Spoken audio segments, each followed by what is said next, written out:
বিরতির পর স্বাগত। 31শে জানুয়ারি বাড়ি থেকে দোকানে গেলেও দোকান থেকে আর বাড়ি ফেরা হলো না রাহুল আচার্যের। দীর্ঘ প্রায় 5 বছর ধরে জিবি বাজারের মোবাইল শপে কর্মচারী হিসেবে কাজ করে আসছিল রাহুল আচার্য। পরিবারের অভিযোগ, তার মালিক পার্থ সাহা তাকে মারধর করে তাকে মেরে ফেলেছে। পুলিশের কাছে অভিযোগ জানালেও পুলিশ কোনো ধরনের ব্যবস্থা গ্রহণ করছে না। অসহায় পরিবারটি একবার পুলিশের দ্বারস্থ হচ্ছে, আরেকবার বাজার কমিটির দ্বারস্থ হচ্ছে, তবে কোনোভাবেই কোনো সদুত্তর না পেয়ে আজ তারা কান্নায় ভেঙে পড়েন। কি অভিযোগ তাদের, কি বলছেন তারা সংবাদ মাধ্যমের মুখোমুখি হয়ে শোনাচ্ছি।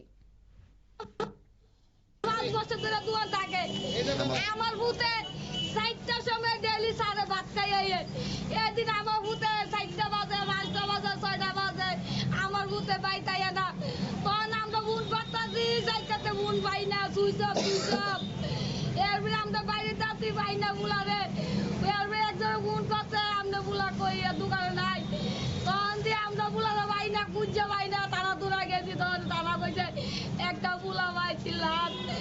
তখন আমরা চিন্তা করবো আমার বুলার লেগা আমি কান্দি কাজ চাই, আর কিছু চাই না। আমার বুলা যে আতক কইলাছে তার দোন আমি মরে যাবো গা, এই বিচার না করলে আমি মরে যাবো গা। আমি বুলাই বিচার চাই। বুলা ডেলি রাত 10টা বাজে 10টা বাজে বাচ্চা বুলারে দিন 4টার সময় ভাত খাইতে যাওয়া, বুলা ভাত খাইতে যা না। আমি কিছু চাই না, আমার বুলাই বিচারটা চাই, থানার পুলিশ কেউ কিছু করতে। আপনারা শুনলেন সেই ছেলের মায়ের বক্তব্য। বিচার চাই সেই দাবি, তিনি সেই দাবি তুললেন। তবে আত্মহত্যা নাকি তাকে মেরে ফেলা হয়েছে এই রহস্য কিন্তু এখনো উন্মোচন হয়নি।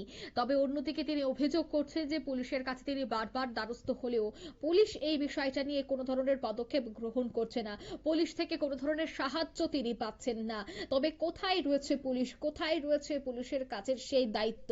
পুলিশের দায়িত্বই হচ্ছে তদন্ত করা এবং কিভাবে এই রহস্য বা এই রহস্য খুব দ্রুত কিভাবে উন্মোচন করা যায়, সবটার দায়িত্ব কিন্তু পুলিশের কাঁধে। কিন্তু পুলিশ কেন সদুত্তর দিচ্ছে না, এই অভিযোগ কিন্তু এবার মৃতার পরিবারে নিয়ে নিচ্ছে। এই মুহূর্তে ছোট্ট একটি বিজ্ঞাপন বিরতির সঙ্গে থাকুন।